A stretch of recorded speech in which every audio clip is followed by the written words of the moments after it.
One of the things that I like to say is that I want you to learn in this class that what we talk about in management is not just for companies, that it is for your personal life as well.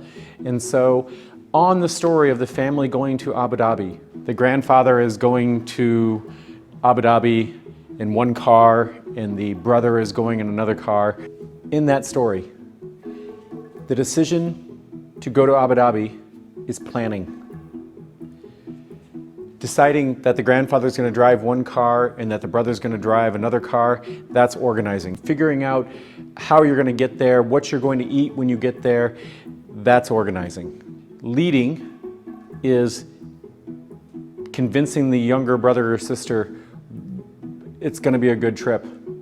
You're inspiring, you're motivating them, that's leadership. And then control is, Grandpa, it's okay to go a little bit faster than 80. We kind of want to get there. Or being in the back seat of the car and playing a video, playing on your phone and looking up and realizing that your ridiculous brother is driving on the wrong road and saying to him, "Do you realize we're on the wrong road?" What we do in this class is not just for companies. The things we talk about in here is for your life.